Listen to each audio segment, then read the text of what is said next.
양소유는 양소유의 동그라미. 정사도의 딸. 정사도도 동그라미.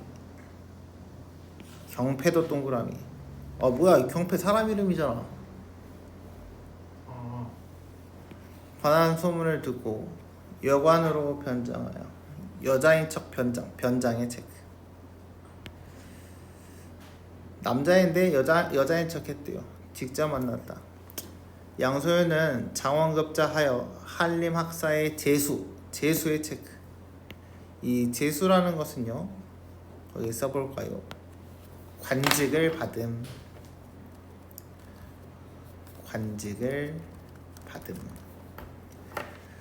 그 다음에 정사도댁에도 구원을 한다. 그럼 어때요? 여장에서 만났더니 괜찮은 여자더라 싶어가지고 결혼시켜주세요 라고 이야기를 했던 거죠. 소저가 말했다. 소저의 체크.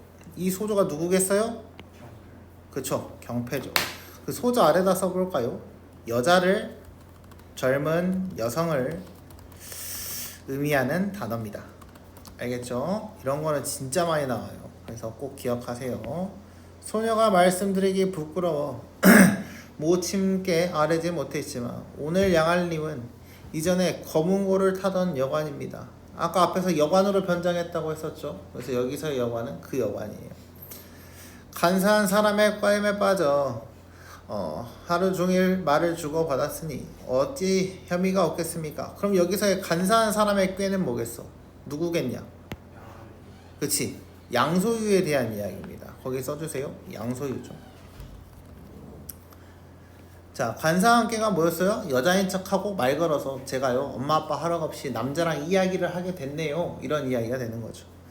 부인이 미처 대답하지 못하여 사도가 한림을 보내고 바삐들어와 소저를 불러 말했다.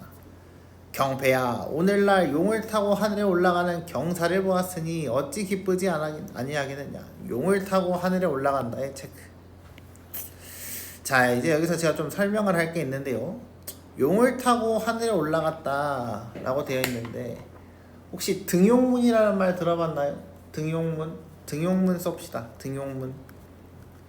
이 등용문이 오를 등자에 용자에 문이 그럴 그 문문자예요.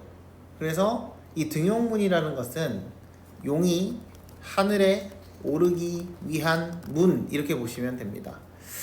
그래서 어떤 목적을 달성하기 위한 곳이다 라고 해석을 해야 되는 거죠.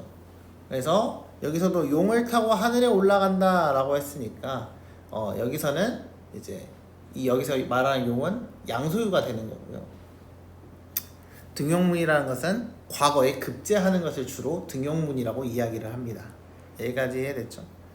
부인이 소저가 혐의하는 말을 아뢰자 사도가 크게 웃으며 말했다. 양랑은 양소유지. 그래서 양랑, 랑의 체크. 여기서의 랑자는 뭐에 대한 이야기예요? 낭군할 때 랑자입니다. 거기다 써볼까요? 낭군. 이 낭군이란 단어는 남자를 의미해요. 그 다음에 나중에 혹시 몰라요? 낭자라는 단어가 나올 텐데요. 낭자는 여자를 의미합니다. 알겠죠? 진실로 망고의 풍류 남자로다. 옛적 왕유도 옛적 왕유 가로 열어봐. 왕유라는 사람 알아요? 모르죠? 저도 몰라요.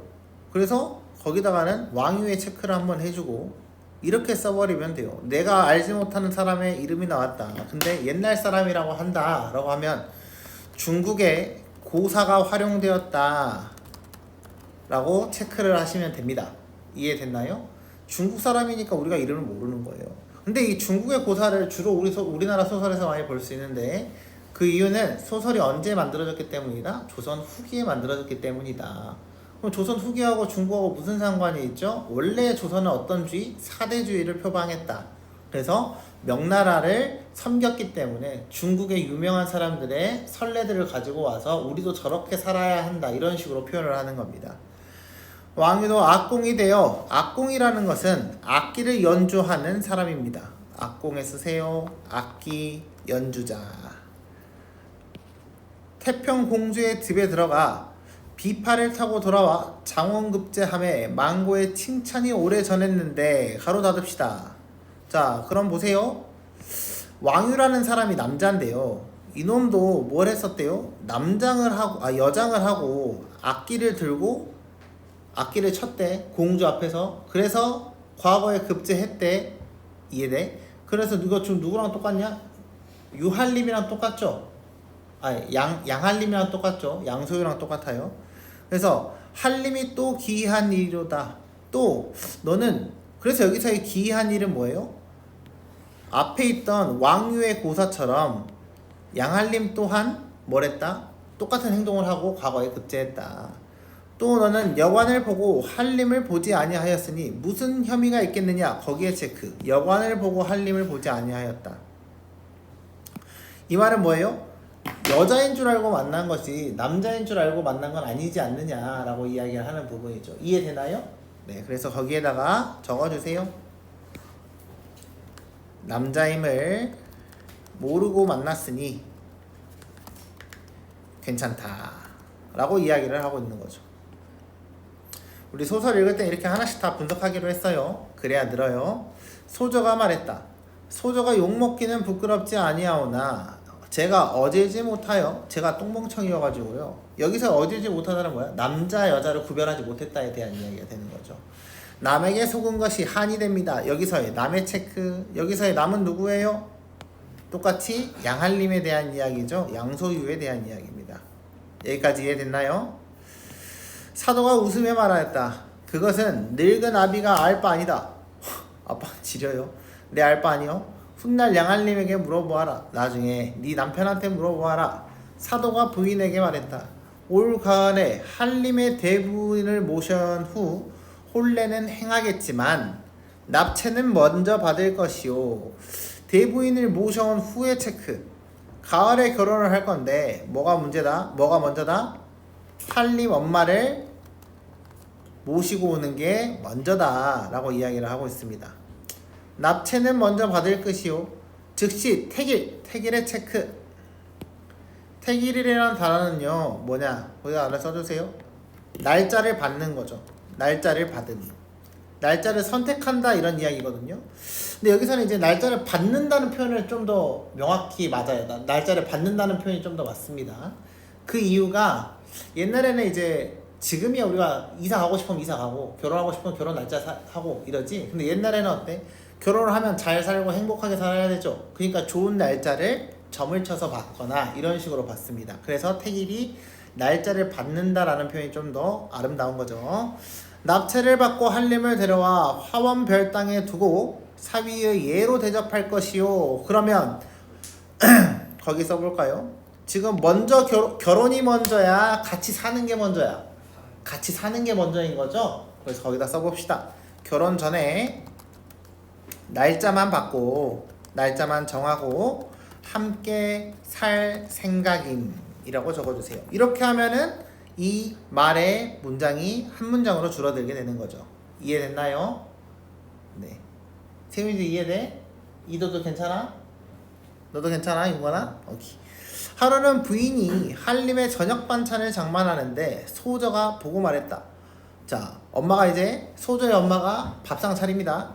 할림이 화원에 오신 후로 의복과 음식을 친히 염려하시니 여기에서 친히라고 되어 있는데요. 친히의 체크.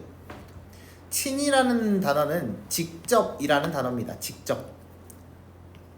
근데 보통 이 친히라는 단어는 친구가 직접 했다 할 때는 친히라는 단어가 안 써요.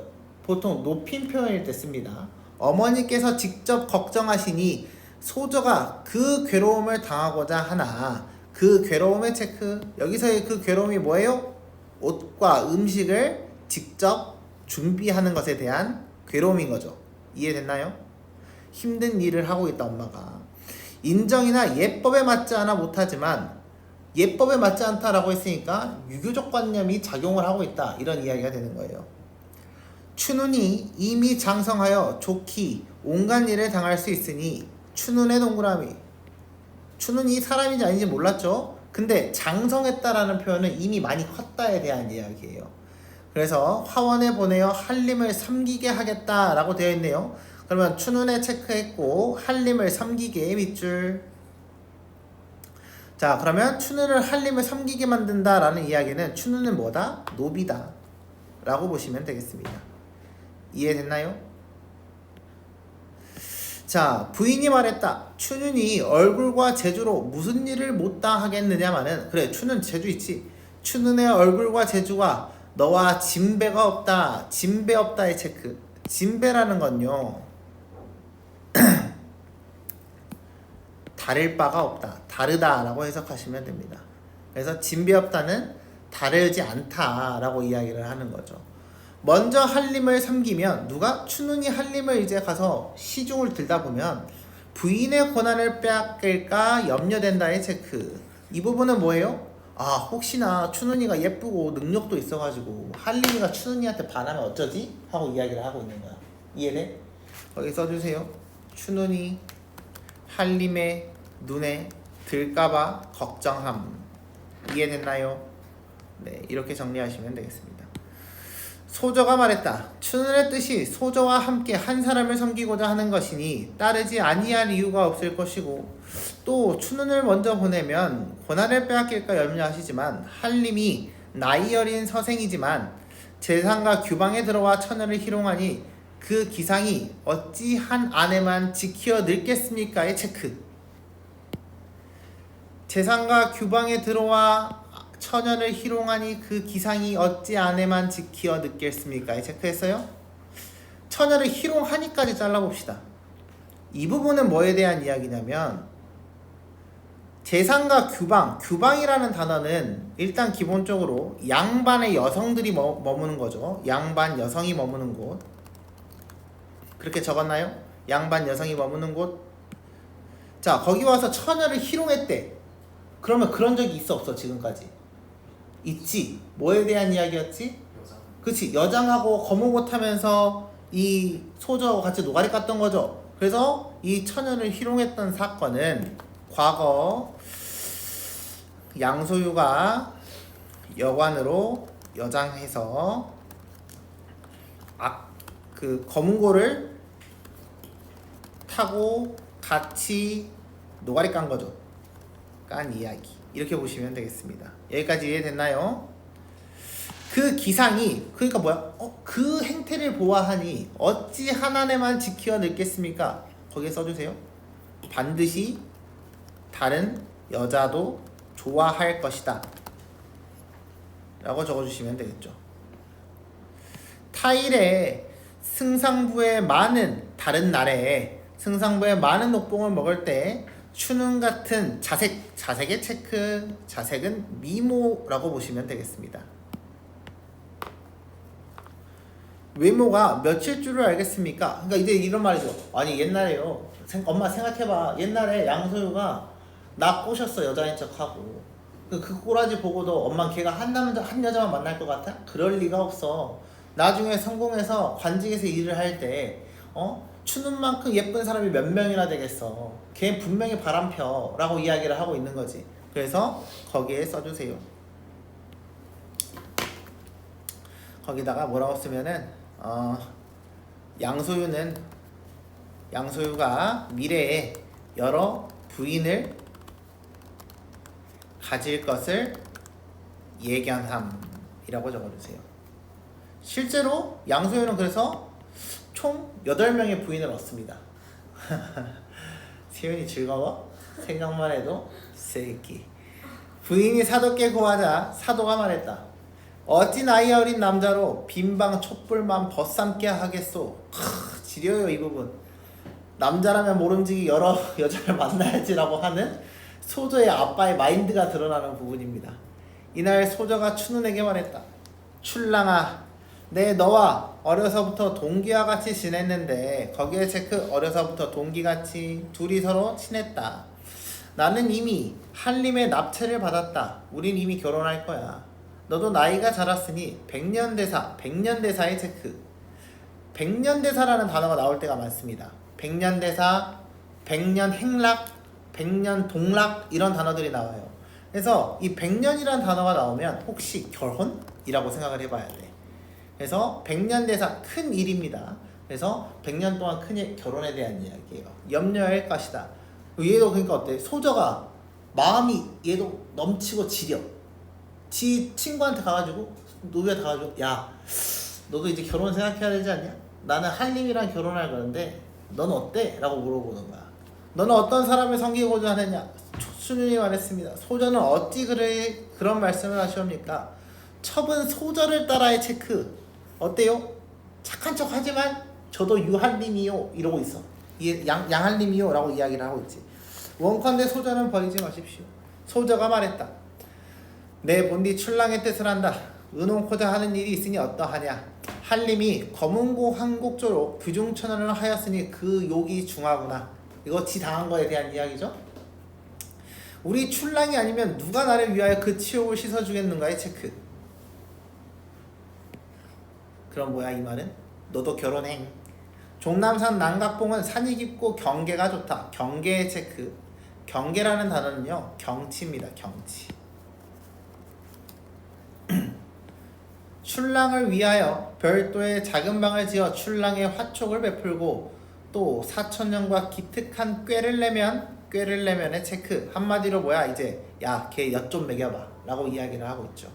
내 부끄러움을 씻게 될 것이다. 출랑은 한번 수고를 아끼지 말라. 그래서 뭐예요? 여기다가 써주세요. 소저가 출랑에게 추눈이죠. 출랑에게 양한림을 양소유를 엿먹일 것을 권함이라고 적어주시면 되는 거죠. 이해됐나요? 얘들아 내가 가끔 이제 쓸 때 우리가 이해를 편하게 하자고 엿먹이자 이런 표현을 쓰는데 학교에서 엿먹이는 거예요? 이런 거 표현 그렇게 말하면 학교 선생님한테 혼나요. 자 이해를 돕기 위한 거니까 알아서 예쁘게 다시 바꿔서 외우세요. 자 중력본문 줄거리 봅시다. 소저의 사촌 형제인 정생의 동그라미. 아까 소저가 뭐라 그랬어요? 사촌형과 기특한 꾀를 내라 그랬죠. 그쵸? 근데 여기서 지금 사촌 형제인 정생이 나왔죠. 그럼 얘가 뭐 하겠어? 추는과 함께 꾀를 내겠죠. 근데 앞에서 더 특이한 내용이 있었어. 뭐였어? 엄마가 했던 말 중에서 추눈의 얼굴과 재주가 너와 진배 없다라고 했으니까 다르지 않다라고 이미 이야기를 했단 말이야. 그럼 뭘 쓰겠어요? 얼굴이 서로 비슷한 것을 바탕으로 유한림을 꼬드겼다가 어머 저 추눈인데요 이지랄 하겠죠? 이게 꾀겠죠? 그래서 엿먹이는 거죠. 그래서 그 내용에 대한 이야기가 시작하겠습니다. 자 자각봉으로 가도록 유도한다. 한림은 귀신인 장녀랑의 동그라미. 인연을 맺지만 장녀랑은 정생이 붙여놓은 부적 때문에 한림에게 이별을 고하고 사라진다의 체크. 그럼 다른 꾀를 냈네요. 보겠습니다. 한림이 속이지 못하고 말했다. 소자에게 과연 괴이한 일이 있었습니다. 괴이한 일의 체크. 여기서 괴이한 일이 바로 뭐예요? 귀신과 사귀었다가 헤어진 일이겠죠. 하고 일의 전후를 아뢰자 사도가 웃으며 말했다. 나도 젊었을 때 부적을 배워 귀신을 낮에 불러오게 하였는데 이제 양랑을 위하여 그 미인을 불러 생각하는 마음을 위로하겠다. 아니 사도 좀 이상하지 않아요? 장인어른이 자꾸 뭐래요? 딴 여자를 붙여주고 있어요. 그래서 이번에는 뭐다? 거기다 써주세요. 장녀랑을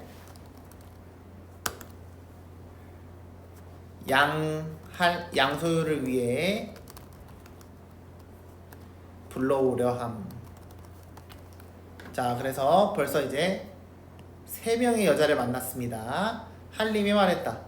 장인께서 비록 도술이 용하시나 귀신을 어찌 낮에 부르겠습니까? 소자를 희롱하시려는군요. 믿지 않았죠. 믿지 않은. 체크해야지. 믿지 않은. 사도가 파리채로 병풍을 치며 말했다. 장녀랑은 있느냐? 하자 한 미인이 웃음을 머금고 병풍 뒤에서 나오는데 한림이 눈을 불어보니 과연 장녀랑이었다. 마음이 황홀했다. 어때요? 지린다. 저 미인이 귀신입니까? 사람입니까? 귀신이면 어찌 대낮에 나옵니까? 사도가 말했다. 저 미인의 사랑은 가시오. 이름은 추눈이다. 그러면 가추눈의 체크. 그러면 드디어 얘가 누구였다? 추눈이었다. 알고 봤더니 장녀랑 귀신 역할을 한 추눈이었다. 한림이 적조한 빈방에 외로이 있음이 민망하여 춘우를 보내어 위로하기 위함이었다 라고 되어 있죠. 거기 써주세요. 이 모든 것은 나의 계략이었다. 이해됐나요? 그러니까 그럼 결국에 뭐야? 내가 짰어요 라고 이야기를 하는 거죠. 한림이 말하였다. 절 위로한 게 아니라요. 절 가지고 노신 거예요. 농락한 건데요 라고 말했습니다. 정생이 말했습니다. 정생이 아까 사촌이죠. 양형은 스스로 화를 입은 것이니 스스로 화를 입은 것의 체크 그 옆에 써줄까요? 자업자득. 네가 잘못했죠. 이전의 허물 뭐에 대한 이야기예요? 아까 말했던 것처럼 소저한테 여장하고 희롱한 거죠. 거기에 써주세요.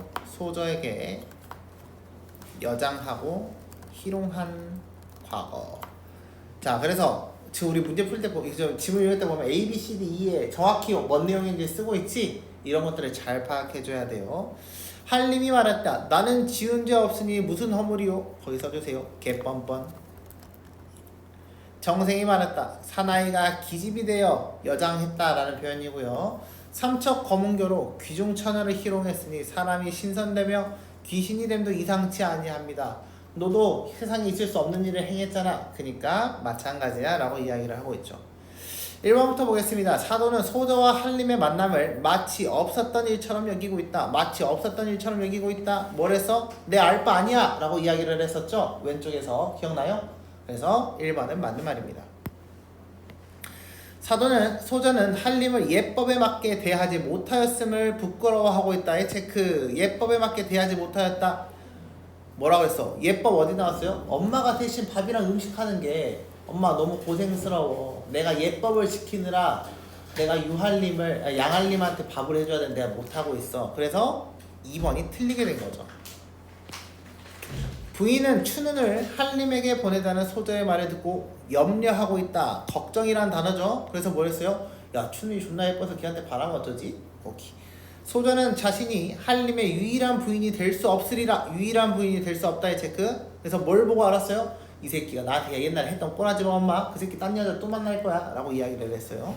소저는 자신을 따라 한림을 모시려는 춘우의 뜻을 이미 알고 있었다. 그래서 뭐였어? 엄마, 춘우이는 나를 따라서 한 사람만 모실 거야 라고 애초에 말을 했었죠. 그래서 5번도 맞는 말입니다. A에 대한 설명으로 가장 적절한 것. A에 대한 내용이 뭐였죠? 지금 이 부분은 양소유를 연매기는 내용이었죠. 보겠습니다.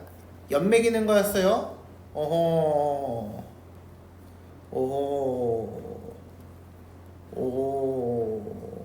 답은 5번이겠죠. 이해됐나요? 한림이 사도에게 장렬왕에게 계속 물어보죠. 뭐라고? 어떻게 와요? 귀신인데요? 낮에 어떻게 와요? 저 희롱하는 거죠? 희롱하는 거죠? 라고 했었죠. 그래서 답은 5번이 되겠습니다. 물론 4번 선택한 사람이 있을 수도. 4번 선택한 사람? 없네요. 넘어갈게요. 11번 A에서 E 중 가리키는 사건이 다른 하나는 몇 번일까요? 4번이죠. D의 괴이한 일은 뭐였어요? 귀신 만났는데 헤어졌다에 대한 이야기였고 나머지는 싹 다 뭐에 대한 이야기였어요? 다 양소유가 여자인 척하고 아녀자 소저하고 같이 놀아놨던 일에 대한 이야기죠. 이해됐나요? 이도도 이해됐어? 오케이. 다음 12번 보겠습니다. 구운몽에서 양한림과 소저의 결연서사는 인물에 관한 정보의 양적 차이를 활용한 속이기. 거기에 체크. 정보의 양적 차이를 활용한 속이기. 이 말이 뭐냐? 누가 더 많은 정보를 가지고 있어서 양이 적은 놈한테 구랄핑을 찍었냐 이런 이야기죠. 인물들은 정체를 감추는 방식으로 상대를 속이는데 이미 자신의 정보가 노출되어 직접 상대를 속이기 어려운 경우 누구예요? 소저에 대한 이야기죠. 거기 속이기 어려운 경우에 소저라고 써주세요. 대리자를 내세웠다. 대리자의 체크 누구예요? 춘훈이에 대한 이야기죠. 춘훈이라고 써주세요. 다른 인물의 도움을 받기도 한다. 첫 번째 속이기의 주체와 대상의 관계는 두 번째 속이기 관계에서 역전되었다. 누가 맨 처음에 속였죠? 양소유가 누구를? 소저를 속였고 두 번째에서는 역전이라고 했으니까 반대된 거죠. 그래서 소저가 양소유를 속였다라고 이야기를 하고 있습니다. 이는 두 번째 속이기가 발생하는 원인이 첫 번째 속이기와 관련된다는 사실, 거기에 밑줄. 그래서 뭐다? 복수의 형태였다라고 이야기를 하고 있습니다. 여기까지 이해됐나요? 1번부터 보겠습니다. 소저가 이전에 만난 여관이 양환림이었음을 알아차린 데에서 첫 번째 속이기가 여관 혹은 양환림에 관한 소저의 정보 부족으로 성공했다. 몰랐으니까. 이해됐죠? 1번은 맞는 말입니다. 소저가 춘훈에게 자신의 치욕을 씻어달라고 부탁하는 데에서 소저의 정보가 이미 노출되어 직접 속이기 어렵다. 방금 보기에 있었죠? 정보가 이미 다 드러나서 속이기가 어렵다. 한림이 춘훈을 장렬왕이라는 귀신으로 착각한 데에서 두 번째 속이기가 춘훈에 관한 한림의 정보 부족. 이해됐나요? 몰랐으니까 속임 당했다. 사도가 춘훈을 양한림에게 보낼 의도를 설명하는 데에서 두 번째 속이기가 첫 번째 속이기에 영향을 받았다. 의도를 설명해 체크. 누가 의도를 설명했죠? 사도가 설명했나요? 의도를? 의도를 누가 설명했죠? 정생이 말했죠? 정생이 명확하게 말했죠. 사도는 그냥 너 달래주려고 라고 했고, 정생은 야 네가 옛날에 그런 짓 했잖아. 그러니까 네가 넘어가야지 라고 이야기한 게 정생이었죠. 그래서 4번에 사도가 아니라 정생이란 설명이 나와야 합니다. 그래서 답은 4번인 거죠. 다르게 맞았나 본데? 그렇게 안 봤나 본데? 5번 보겠습니다. 다르게 잘못 생각했지? 그럴 수 있지.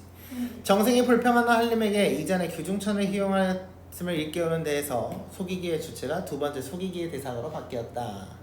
이해됐나요? 예.